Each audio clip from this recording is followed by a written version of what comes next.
अस्सलाम वालेकुम स्टूडेंट्स, कैसे हैं आप लोग? सब ठीक है। उम्मीद है कि आप लोग सब अपने घरों में सेफ़ होंगे। और चूँकि आपको पता है कंट्री के सर्कमस्टांसेस इस दफ़ा कुछ इस तरह के हुए कि आपको विदाउट पेपर्स जो है वो सेकेंड ईयर में प्रमोट किया गया। और आपकी वोकेशन चूँकि एक्सटेंड होती जा रही हैं और अभी कॉलेज के ओपन होने का भी कोई कहने के आसार नज़र नहीं आते, तो हम अपने जो है वो स्टैंडर्ड साइंस कॉलेज ऑफ नौरवाल ने जो है वो आपके ऑनलाइन क्लासेस का आगाज़ किया है। और आज हम जो है वो अपने फ़र्स्ट लेक्चर में सबसे पहला लेक्चर जो हमारा सेकेंड ईयर के सब्जेक्ट इंग्लिश पे जो होगा उसमें हम अपने syllabus plus paper pattern of second year को डिस्कस करेंगे, ठीक है। और सिलेबस बेटा याद रखें, चूँकि आपको पता है आपने फ़र्स्ट ईयर में अपनी दो बुक्स पढ़ी थी, बुक 1 एंड बुक 3। बुक 1 में आपने जो है अपने लेसन्स पढ़े, शॉर्ट स्टोरीज टाइप पढ़ी, और बुक 3 में आपने प्लेस प्लस जो है वो पोइम्स पढ़ी थी। अब जो सेकेंड ईयर में आपने जो बुक लेनी है, आपने अपनी टेक्सचुअल बुक ले लेनी है, बुक 2, ठीक है। बुक 2 में आपके 2 पार्ट हैं। फर्स्ट पार्ट में जो है वो 10 शॉर्ट स्टोरीज़ हैं और प्लस जो है वो हीरोज़ हैं, 5 हीरोज़ हैं, ठीक है। और एक और बुक है आपकी मिस्टर चिप्स, उसके भी आपने टेक्स्ट पढ़नी है, मैंने पढ़ानी है आपको, वो भी आपने उसकी टेक्स्ट ले लेनी है, टेक्सचुअल बुक ले लेनी है। और मिस्टर चिप्स के आपके टोटल 18th चैप्टर हैं, ठीक है। टोटल आपका ये सिलेबस है, प्लस आपका वो जो कह लें कि ग्रामेटिकल पोर्शन होगा वो अलग होगा। पहले हम सबसे पहले अब हम जो है वो अपने पेपर पैटर्न को डिस्कस कर लें, ताकि आपके माइंड में एक स्केच बन जाए कि हमने पेपर हमारा किस तरह का सेकेंड में आता है और किस तरह जो है वो हमने चीज़ों को हैंडल करना है। सबसे पहले बेटा याद रखें कि ऑब्जेक्टिव पेपर जो है वो आपको चूँकि आपको पता है टोटल आपको 20 मार्क्स का आता है और 80 मार्क्स का आपको सब्जेक्टिव पेपर आता है। ऑब्जेक्टिव पेपर में आपको 3 चीज़ों का मिक्सचर आएगा। सिनोनिम्स आएंगे, टोटल वो होंगे 10, प्रेपोजिशन प्लस आएगी आपको 5, और करेक्शन आपको आएगी, करेक्शन ऑफ एरर 5 आएगी, ठीक है। ये तीनों चीज़ें जो है वो आपको मिला के जो है ऑब्जेक्टिव पेपर आपका बनाया गया है। अब सिनोनिम्स बेटा याद रखें, सिनोनिम्स आपको जो है वो टोटल 10 सिनोनिम्स आएंगे सारी बुक्स में से, यानी कि बुक 2 में से, मिस्टर चिप्स में से, सारे टोटल मिला के वो 10 बनाए होंगे। अब याद रखें जो सिनोनिम्स हैं वो 3 फ्रॉम शॉर्ट स्टोरीज़ में से आएंगी, 3 फ्रॉम हीरोज़ में से आएंगी, और प्लस 4 फ्रॉम मिस्टर चिप्स में से आपको सिनोनिम्स आएंगे। और ये टोटल करें तो आपके 10 सिनोनिम्स जो है वो बन जाते हैं। 5 आपके प्रेपोजिशन होंगे और 5 आपकी करेक्शन होंगे। टोटल आपके कितने मार्क्स का पेपर हो गया ऑब्जेक्टिव? 20 मार्क्स का पेपर जो है वो आपका हो गया। अब हम जब अपने सब्जेक्टिव पेपर पे आ जाएं बेटा, सब्जेक्टिव पेपर पैटर्न जो है वो आपके पेपर का वो क्या है?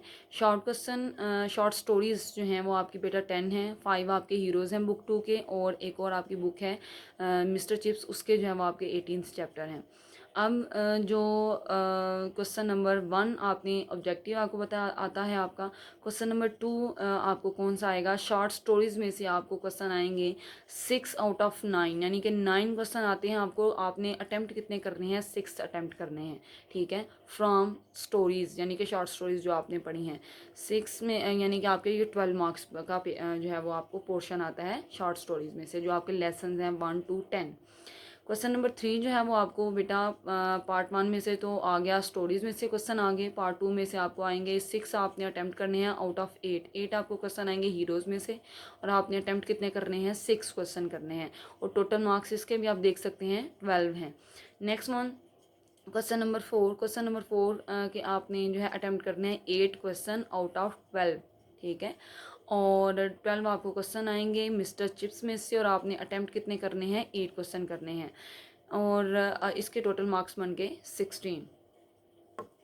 तो यहाँ पे आप देख सकते हैं आपके टोटल मार्क्स जो हैं क्वेश्चन आंसर्स के वो 40 हैं, ठीक है। और अगर आप जो है वो सेकेंड ईयर में अपने क्वेश्चंस को अच्छी तरह प्रिपेयर करते हैं, सिनोनिम्स आप अच्छी तरह प्रिपेयर करते हैं, तो आपके मार्क्स जो है वो 90 प्लस जो है वो जा सकते हैं, ठीक है। क्वेश्चंस अच्छे से आप रीड आउट करें, अच्छे से अपनी जो है टेक्स्ट पढ़ें, अच्छे से जो अपनी सिनोनिम्स तैयार करें। नेक्स्ट आपका ग्रामेटिकल पोर्शन आपका पेपर में से क्या कुछ आता है वो अब डिस्कस कर लेते हैं। जी, ग्रामेटिकल पोर्शन बेटा आपका जो है वो है क्वेश्चन नंबर 5 में आपको 1 आउट ऑफ 4 ऐसे राइटिंग ऐसे आपका पेपर में आएगा। फर्स्ट ईयर में तो आपने लेटर्स प्लस आपको एप्लीकेशन जो है वो आप कर लेते थे। अब नेक्स्ट सेकेंड ईयर में आपके ऐसे राइटिंग पे आएगा कि ऐसे आपने लिखना है। और ऐसे का बेटा याद रखिए आपकी 300 to 400 जो है वो वर्ड्स होने चाहिए ऐसे में। और टोटल मार्क्स जो ऐसे के हैं वो हैं 15। और आपने 4 एसेज आपको आएंगे और उसमें से आपने एक अटेम्प्ट करना है। टॉपिक कोई भी हो सकता है, करंट इशू पे हो सकता है, ठीक है। क्वेश्चन नंबर 6 जो है वो है 5 जो है वो आउट ऑफ 10, यानी कि 10 आपको जो है वो ईडियम्स आएंगे और प्लस फ्रेजर वर्ब्स, यानी कि जैसे आप फर्स्ट ईयर में आपने क्या किया था, पेयर वर्ड्स किए थे, ठीक है। पेयर्स ऑफ वर्ड्स भी आपको जो है वो 10 में से आपने 5 अटैम्प्ट करने होते हैं। इसमें क्या होगा कि आपका जो है वो ईडियम्स प्लस फ्रेजर वर्ब ये दोनों मिक्सचर आएंगे। ये जब हम नेक्स्ट डिस्कस करेंगे अपने लेक्चर को, जब मैं आपको करवाऊंगी ईडियम्स करवाऊंगी तब आपको बताऊंगी ईडियम्स क्या होते हैं, फ्रेजर वर्ब्स क्या होते हैं। साथ साथ हम ये चीज़ें करते जाएंगे अपनी। और 10 में आपको ये आएंगे और उसमें से आपने 5 अटैम्प्ट करने हैं, चाहे आप फ्रेजर वर्ब अटैम्प्ट कर लें, चाहे आप मिक्स करके ईडियम्स अटैम्प्ट कर लें। क्वेश्चन नंबर 7 लास्ट वन जो हमारा क्वेश्चन है वो है ट्रांसलेट उर्दू इनटू इंग्लिश। अब आपको पता है फर्स्ट ईयर में आपको जो लास्ट क्वेश्चन होता है आपका वो होता है आपको इंग्लिश में पैराग्राफ आता है, आपने उसका ट्रांसलेट करनी होती है उर्दू में। अब सेकंड ईयर में बेटा क्या होगा, आपको कमांड होनी चाहिए। फर्स्ट ईयर में आपको सेंटेंसेस टेंसेस करवाने का यही मकसद होता है कि आप पार्ट 2 में आके सेकंड ईयर में आके जो है वो आप अच्छे से जो है वो उर्दू के पैराग्राफ्स को जो इंग्लिश में कन्वर्ट कर सके। अब होगा क्या कि क्वेश्चन नंबर 7 में आपको उर्दू ट्रांसलेशन दी जाएगी और उसे आपने जो है वो किस में कन्वर्ट करना है, इंग्लिश में कन्वर्ट करना है। और इसको करने के लिए और याद रखें ये भी आपको जो है वो 15 मार्क्स का पेपर में ट्रांसलेशन जो है वो आती है। और आपने जो है वो इसको अच्छे से जो है वो अटेम्प्ट करना है ताकि आप की जो है वो कमांड शो हो कि आपको टेंसेस पे किस कदर कमांड है।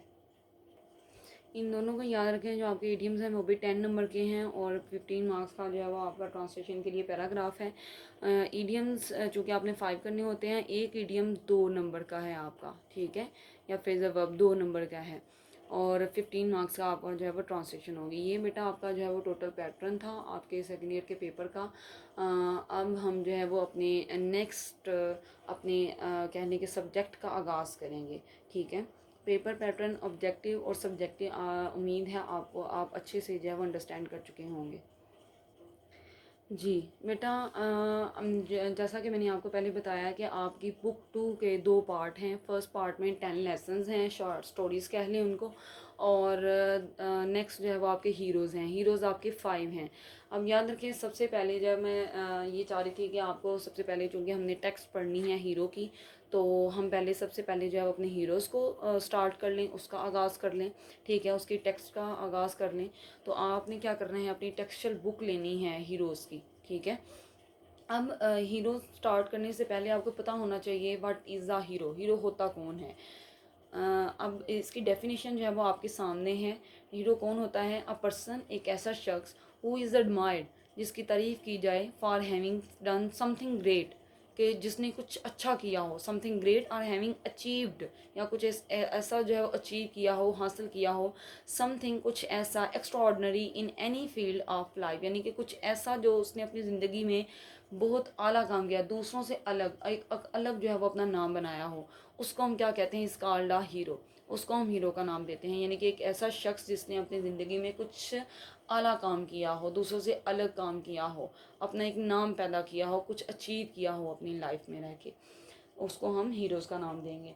तो आपके जो पेपर कह लें कि आपके सब्जेक्ट में जो हीरोज़ हैं वो 5 हैं जिन्होंने अपना एक बहुत आला नाम, जिनका एक बड़ा नाम है, उन्होंने बहुत कह लें कि सरवाइव करके या बहुत यानी कि सरवाइव किया है उन्होंने बहुत सी सिचुएशंस को हैंडल करके, ठीक है। उनको आज हम डिस्कस करेंगे। फर्स्ट वन जो आपका हीरो है वो है, उसका जो टाइटल है वो है फर्स्ट ईयर एट हैरो, ठीक है। अब सबसे पहले मैं आपको ये बता दूं, ये आपका पहला हीरो है, इसकी हमने टेक्स्ट पढ़नी है, ठीक है। उसमें से हम सिनोनिम्स प्लस जो है वो आपके आंसर क्वेश्चंस में आपको तैयार करवाऊंगी जी। सबसे पहला जो हीरो है हमारा वो है first year at Harrow. First year at Harrow कह लें कि हैरो जो है वो एक स्कूल का नाम है, ठीक है। हैरो एक स्कूल का नाम है। चूँकि पता है आपको, मैं फर्स्ट ईयर में भी आपको स्टोरी स्टार्ट करवाने से पहले उसके साइनॉप्सिस आपके साथ डिस्कस किया करती थी, ठीक है। कुछ पॉइंट्स डिस्कस करते थे ताकि आपका माइंड बन जाए कि ये क्या कुछ है स्टोरी के अंदर। फर्स्ट ईयर ऑफ हैरो यानी कि उस स्कूल में जो है वो हमारे राइटर का जो हमारे राइटर जो हैं उनका जो है वो पहला साल किस तरह का था हैरो स्कूल के अंदर, उसको हम जो है वो डिस्कस करेंगे। हमारे जो राइटर हैं इस जो है वो कहने के हीरो के, वो हैं सर विंस्टन एस चर्चिल, ठीक है। उसके जो है वो ज़िंदगी के बारे में हम जो है इसमें डिस्कशन करेंगे। उसने वो हमारा राइटर जो है वो उसी ने इस मजमून को, इस जो है वो हीरो को यानी कि सबसे पहले जो है ऐसे को लिखा है। सिनॉप्सिस क्या है? फर्स्ट वन है this essay is written by 57 prime minister of Britain, यानी कि बरतानिया के 57 जो है वो नंबर पे प्राइम मिनिस्टर हैं, उसने जो है ये ऐसे लिखा है, यानी कि सर विंस्टन एस चर्चिल ने, ठीक है, वही इनको इसको लिखने वाले हैं। और अब अपना एक पॉइंट ऑफ व्यू शेयर करने जा रहे हैं आपके साथ कि जब उन्होंने अपना पहला उनका साल था एट हैरो स्कूल में, हैरो स्कूल का नाम है, ठीक है। और वो जब कहने कि उन्होंने अपनी ज़िंदगी में बहुत ज़्यादा प्रोग्रेस हासिल कर ली, अचीव बहुत कुछ किया, उसके बाद जो है वो 57 नंबर पे जो है वो एक प्राइम मिनिस्टर बने बरतानिया के। फिर सेकेंड हमारा पॉइंट है इन दिस ऐसे, इस ऐसे में Churchill gives importance on English language. इस ऐसे में हम ये डिस्कस करेंगे फर्स्ट ईयर एट हैरो में कि चर्चिल हमें इम्पोर्टेंस बताएगा इंग्लिश लैंग्वेज की, कि इंग्लिश लैंग्वेज जो है वो किस कदर इम्पोर्टेंट है हमारे लिए, ठीक है। और किस कदर हम इससे जो है वो प्रोग्रेस हासिल कर सकते हैं, किस कदर जो है वो अपनी ज़िंदगी में मज़ीद जो है प्रोग्रेस कर सकते हैं, और किस तरह जो है वो अपनी इस लैंग्वेज के साथ हर चीज़ को हम टैकल कर सकते हैं, सॉल्व कर सकते हैं। नेक्स्ट वन, थर्ड जो हमारा जो है वो वो है जो साइनॉप्सिस है वो है एजुकेशन एज अ होल, यानी कि इस पूरे जो है वो हीरो का क्या निचोड़ है इसमें, इस पूरे ऐसे का। Education as a whole a process of general abilities, उसका कहना ये है, sir Winston of S Churchill का कहना ये है कि जो एजुकेशन है वो एज अ होल अगर देखी जाए तो ये प्रोसेस है, एक अ प्रोसेस ऑफ जनरल एबिलिटीज़, इंसान के अंदर जो खूबियाँ हैं, एबिलिटीज़ हैं, ठीक है, उनको निखारने का अमल है, रादर देन पेपर मैनिफेस्टेशन। ये नहीं है कि आप जो है वो जो बच्चा जो है वो किसी चीज़ को लाइक ही नहीं करता तो उसके ऊपर जो है वो क्या उसको जो है वो कह लें कि ज़बरदस्ती फोर्सली जो है उसको कहा जाए कि आप इस तरह करें, ठीक है। इस चीज़ का नाम नहीं है एजुकेशन। एजुकेशन जो है एबिलिटीज़ को निखारने का अमल है। तो इसमें हम यही पढ़ेंगे कि जो राइटर है वो यहाँ पे जो है इम्पोर्टेंस बताएगा इंग्लिश लैंग्वेज की, ठीक है। और कहने के क्रिटिसाइज़ भी वो करेगा यहाँ पे जो है वो उन लोगों को जो पेपर के हिसाब से जो है पेपर मैनिफेस्टेशन के ऊपर ज़्यादा जोर देते हैं वो स्कूल वो, ठीक है। और बच्चे की जो एबिलिटीज़ को क्या कर देते हैं, नीचे कर देते हैं, बिलो कर देते हैं, ठीक है। और अपर लेवल पे वो किसको रखते हैं, उसके मैनिफेस्टेशन को, उसके चीज़ों के जो एक्सप्रेस करने के क्या तरीका है, क्या उसका एटीट्यूड है। तो हमारा जो है वो साइनॉप्सिस भी हमारे डिस्कस हो गए। और बेटा अब हम जो है वो अपनी नेक्स्ट जो हमारा प्रॉपर कह लें कि अपनी टेक्स्ट का आगाज़ करेंगे, अपनी पहले जो है वो चैप्टर की टेक्स्ट का। जी बेटा, अब हम जब अपनी प्रॉपर टेक्स्ट का आगाज़ करते हैं, स्टार्ट लेते हैं उसका। फर्स्ट ईयर एड हैरो जो है वो हमारा सबसे पहला हीरो है, सर विंस्टन एस जो है वो चर्चिल इसके जो है वो राइटर हैं। इस मजमून को जो है लिखने वाला मशहूर वज़ीर आज़म है ये, ठीक है। चर्चिल जो है 50 हमने अभी डिस्कस किया 57 प्राइम मिनिस्टर ऑफ ब्रिटेन है जी। इस मज़मून में जो है वो अंग्रेज़ी ज़ुबान की अहमियत पे हम डिस्कशन करेंगे, इम्तिहानी निज़ाम के ऊपर तनकीद की गई, क्रिटिसिज्म किया गया है। और हम इसमें ये सबसे पहले डिस्कस करेंगे कि हैरो स्कूल में कैसे जो है वो चर्चिल ने एडमिशन लिया और वहाँ पे उसने क्या कुछ सीखा, ठीक है जी। स्टार्ट लेते हैं अपना लेसन का जी। I had scarcely passed, scarcely बमुश्किल ही, I had scarcely passed my 12th birthday when I entered the inhospitable नासाजगार रीजन्स हल्के में मैदान में ऑफ एग्जामिनेशन इम्तिहानात के.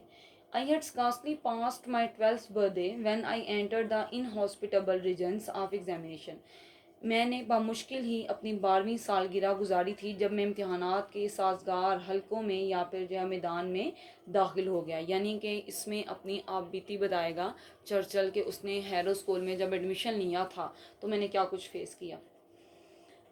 Through which for the next 7 years, और जिनमें से अगले 7 सालों तक आई वॉज डेस्टन्ड मेरा मुकद्दर था टू जर्नी सफ़र करने का.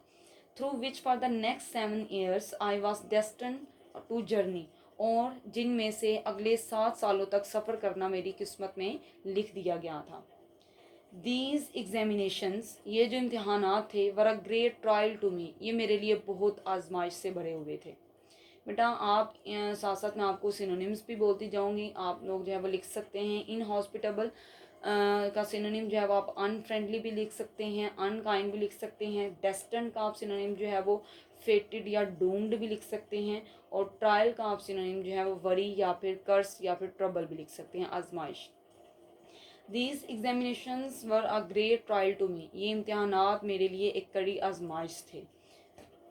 द सब्जेक्ट्स, वो जो है वो मज़ामीन, विच वर डियरेस्ट, जो पुरकशिश थे, टू द एग्जामिनर्स, मुमतहिन के लिए, वर आलमोस्ट इनवेरिएबली, वो हमेशा से, दोज आई फैंसीड लीस्ट, उनको मैं क्या करता था, यानी कि वो मज़ामीन जो मुमतहिन के लिए सबसे ज़्यादा पुरकशिश थे, तकरीबन हमेशा ही थे, जिन्हें मैं कम से कम पसंद करता था. यानी कि यहाँ पे ये कहना चाह रहा है कि वो मज़ामीन जो इम्तिहान लेने वाले को पसंद थे वो मुझे बहुत बुरे लगा करते थे. ठीक है, और हमेशा से उसने पेपर्स में से ज़्यादा क्वेश्चन उन्हीं मज़ामीन में से लिया.